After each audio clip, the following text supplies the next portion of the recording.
Hello everyone, I'm Dr. Pramila KS, Assistant Professor of Commerce, CSCC, Nalmangla. Today we will discuss about a few deductions under section 80.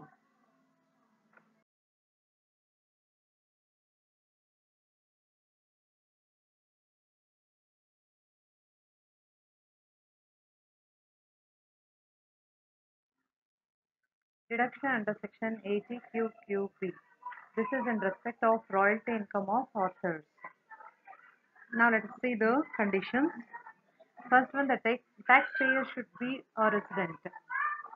80 QQB ಯಾವುದಕ್ಕೆ ಕೊಡ್ತಾರೆ ಅಂತಂದ್ರೆ books ಇದನ್ನೆಲ್ಲ ಬರ್ದಿರ್ತಾರಲ್ವಾ, so ಅದಕ್ಕೆ royalty ಬರುತ್ತಲ್ವಾ, ಆ ಇನ್ಕಮ್ಗೋಸ್ಕರ ಆ income ಮೇಲೆ ಇವರು ಡಿಡಕ್ಷನ್ಸ್ ಕ್ಲೇಮ್ ಮಾಡ್ಬೋದು.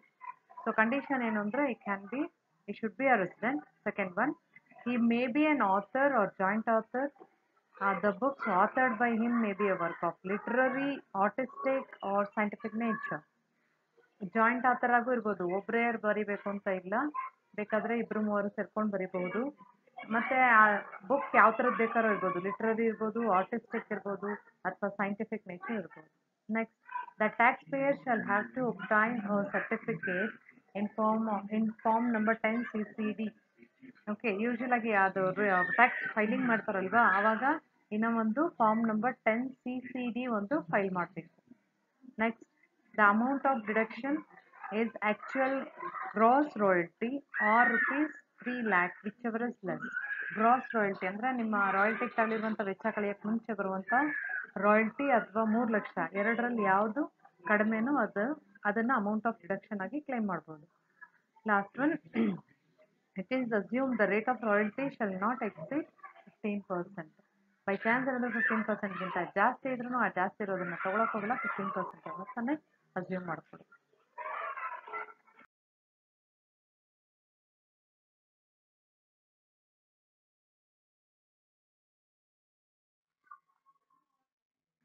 Now deduction under section 80 RRB. This is in respect of royalty on patent. Patent rights ಮೇಲೆ ರಾಯಲ್ಟಿ ಅದಕ್ಕೆ ತಗೊಳ್ಳುವಂಥ ಡಿಡಕ್ಷನ್ ಇದು. Conditions: first one, tax payer should be resident individual in India. Next, he may be owner or co-owner of the patent and furnish the form 10 CCE. ಈ ಡಿಡಕ್ಷನ್ಸ್ಗೆಲ್ಲ ಕೆಲವೊಂದಕ್ಕೆಲ್ಲ forms ಕೊಡಬೇಕು. 10 ಇದರಲ್ಲಿ ಆವಾಗಲೇ ನಾನು ಹೇಳಿದೆ ಯಾವುದು 10 QQBಗೆ ರಾಯಲ್ಟಿ ಮೇಲೆ ಏನಾದರೂ ಡಿಡಕ್ಷನ್ಸ್ ಕ್ಲೇಮ್ ಮಾಡಬೇಕು ಅಂತಂದರೆ ಅಲ್ಲಿ ನಿಮಗೆ 10 CCD ಕೊಡಬೇಕು ಅಂತ ಹೇಳಿ. ಇಲ್ಲಿ ಪೇಟೆಂಟ್ ರೈಟ್ಸ್ ಮೇಲೆ ರಾಯಲ್ಟಿ ತಗೊಳ್ತಾ ಇರೋದು, ಅದಕ್ಕೆ 10 CCE ಫಾರ್ಮನ್ನು ರಿಟರ್ನ್ಸ್ ಫೈಲ್ ಮಾಡಬೇಕಂದ್ರೆ ಅದನ್ನು ಫರ್ನಿಷ್ ಮಾಡಬೇಕು. Next, the patent registered on or after March 31st, 2003 ಅವತ್ತಿನ ದಿನ ಅಥವಾ ಅದಾದಮೇಲೆ ರಿಜಿಸ್ಟರ್ ಆಗಿರಬೇಕು. ನೆಕ್ಸ್ಟ್, ಅಮೌಂಟ್ ಆಫ್ ಡಿಡಕ್ಷನ್ ಎಷ್ಟಿರಬೇಕು ಅಂದರೆ either the income of royalty or 3 lakh, whichever is less. ನಿಮ್ಮ ರಾಯಲ್ಟಿ ಕ್ಲೇಮ್ ಮಾಡೋ ಥರನೇ ಇದಕ್ಕೂ same, either the royalty amount or the 3 lakh, whichever is less ಅನ್ನು ಕ್ಲೇಮ್ ಮಾಡ್ಕೋಬೋದು.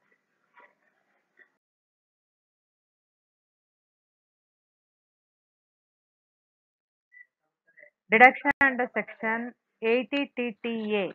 This is in respect of interest on deposit in savings account. ಇದು savings ಅಕೌಂಟಲ್ಲಿ deposit ಮಾಡಿ interest ಬರೋದಕ್ಕೆ ಅಂಡರ್ ಸೆಕ್ಷನ್ 80 TTA ಕ್ಲೇಮ್ ಮಾಡ್ಕೊಬೋದು. ಕೆಲವೊಂದು ಕಂಡೀಷನ್ಸ್ ನೋಡಿ.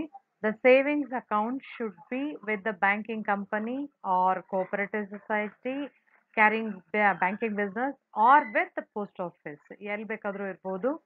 Next, the amount of deduction maximum 10,000. ಇಲ್ಲಿ ಒಂದು ನೋಟ್ ಇದೆ ನೋಡಿ, interest on post office saving bank account ಅಲ್ಲಿ ಇದ್ರೆ ಎಕ್ಸಂಪ್ಷನ್ ಕ್ಲೇಮ್ ಮಾಡ್ತಾರೆ. ಇಂಡಿವಿಜುವಲ್ ಅಕೌಂಟ್ ಆದರೆ 3,500, ಜಾಯಿಂಟ್ ಅಕೌಂಟ್ ಆದರೆ 7,000 ಎಕ್ಸಂಪ್ಷನ್ ಕ್ಲೇಮ್ ಮಾಡ್ತಾರೆ. ಆ ಥರ ಏನಾದರೂ ಎಕ್ಸಂಪ್ಷನ್ ಕ್ಲೇಮ್ ಮಾಡಿದರೆ ಮ್ಯಾಕ್ಸಿಮಮ್ 10,000 ಮಾತ್ರ ಡಿಡಕ್ಷನ್ ಸಿಗೋದ್ರಿಂದ ಸೊ ಆ ಎಕ್ಸಂಪ್ಷನ್ ಕಳ್ಕೊಂಡು ಮಿಕ್ಕಿದಲ್ಲಿ ತೊಗೊಳ್ಬೋದು. 3,500 ಅಲ್ಲೇ ತೊಗೊಂಡ್ಬಿಟ್ಟಿದ್ರೆ ಬೇರೆ ಎಲ್ಲಾನು ಸೇರಿ ಮತ್ತೆ ಅನದರ್ 6,500ವರೆಗೆ ಎಕ್ಸ್ಟ್ರಾ ಕ್ಲೇಮ್ ಮಾಡ್ಕೋಬೋದು.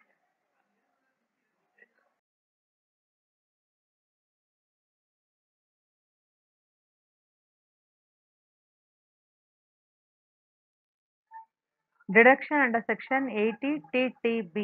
This is in respect of interest on deposit including time deposit. In case of senior citizen only. Senior citizens ಏನಾದರೂ ಡೆಪಾಸಿಟ್ ಇಟ್ಟಿದ್ರೆ ಅವ್ರಿಗೆ TTB ಸಿಗುತ್ತೆ. ಕಂಡೀಷನ್ಸ್ ನೋಡಿ, the assessee should be a senior citizen.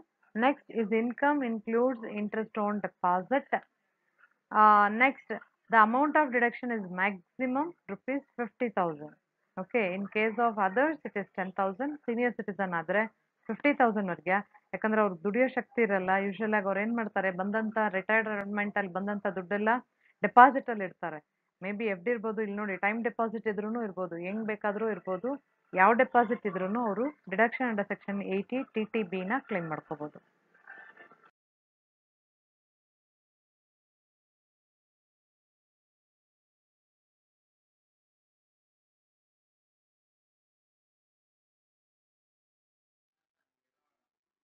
Deduction under section 80U. This is in respect of a person with disability. ಇದು usual ಆಗಿ ಎಲ್ಲಿ confuse ಮಾಡ್ಕೋತೀರಾ ಅಂತ ಅಂದ್ರೆ 80DD ಕೊಡುವಂಥದ್ದು ಡಿಸೇಬಲ್ಡ್ ಪರ್ಸನ್ ಡಿಪೆಂಡೆಂಟ್ ಆಗಿದ್ದಾಗ ಅಂಥವ್ರಿಗೆ, ಅಂದ್ರೆ ಇಲ್ಲಿ ಟ್ಯಾಕ್ಸ್ ಪೇಯರ್ ಡಿಸೇಬಲ್ಡ್ ಆಗಿರಲ್ಲ. ಓಕೆ, 80DD ನಲ್ಲಿ ಟ್ಯಾಕ್ಸ್ ಪೇಯರ್ ಡಿಸೇಬಲ್ಡ್ ಅಲ್ಲ, ಬಟ್ ಅವ್ರ ಮೇಲೆ ಡಿಪೆಂಡೆಂಟ್ ಆಗಿರ್ತಾರಲ್ವಾ, ಅವರು ಡಿಸೇಬಲ್ಡ್ ಇರ್ತಾರೆ. ಅಂತ ಸಮಯದಲ್ಲಿ 80DD ಕೊಡ್ತಾರೆ. 80U ಯಾವುದಕ್ಕೆ ಅಂದ್ರೆ ಟ್ಯಾಕ್ಸ್ ಪೇಯರೇ ಡಿಸೇಬಲ್ಡ್ ಆಗಿರ್ತಾರೆ. ಓಕೆ, ಅದರಲ್ಲಿ ನೋಡಿ ಕಂಡೀಷನ್ಸ್ ಏನು ಅಂದ್ರೆ tax payer should be resident individual in India. Next, ಈ must suffer 40% or more than 40% of any disability like blindness, low vision, leprosy cured, hearing impaired, mental retardedness, mental illness, anything.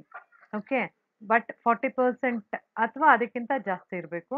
That disability must be certified by the government doctor. And the amount of deduction ಎಷ್ಟು ಅಂದ್ರೆ same ಅಲ್ಲಿ ಎಷ್ಟಿರುತ್ತೋ DD ನಲ್ಲಿ ಎಷ್ಟಿರುತ್ತೋ 80U ನಲ್ಲೂ ಅಷ್ಟೇ ಇರುತ್ತೆ. Fixed deduction ಬಂದು 75,000.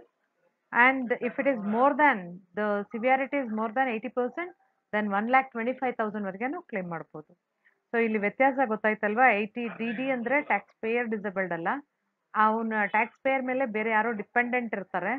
May be dependent ಅಂತ ಅಂದ್ರೆ ಇಲ್ಲಿ ಸ್ಪೌಸ್, ಚಿಲ್ಡ್ರನ್, ಬ್ರದರ್, ಸಿಸ್ಟರ್, ಇವ್ರು ಯಾರಾದ್ರೂ ಇರ್ಬೋದು. ಅವರಲ್ಲಿ ಏನಾದರೂ ಡಿಸಬಿಲಿಟಿ ಇದ್ರೆ 80DD ಕ್ಲೇಮ್ ಮಾಡ್ಬೋದು. ಬೈ ಚಾನ್ಸ್ ಟ್ಯಾಕ್ಸ್ ಪೇಯರೇ ಡಿಸೇಬಲ್ಡ್ ಆಗೋದ್ರೆ 80U ಕ್ಲೇಮ್ ಮಾಡ್ಬೋದು.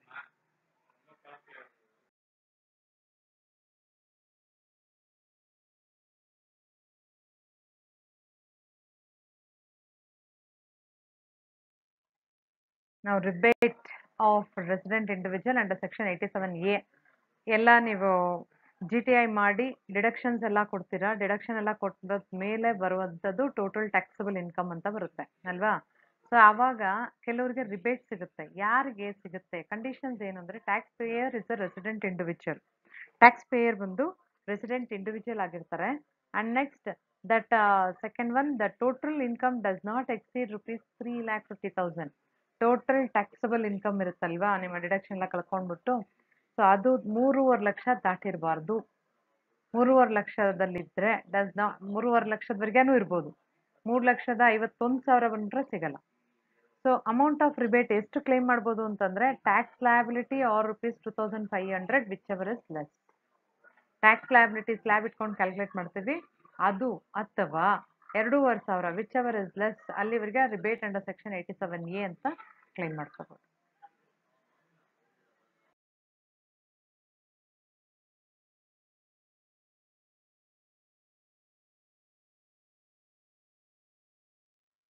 Thank you all for watching this video. If you have any queries, comment in the comment section. Have a wonderful day.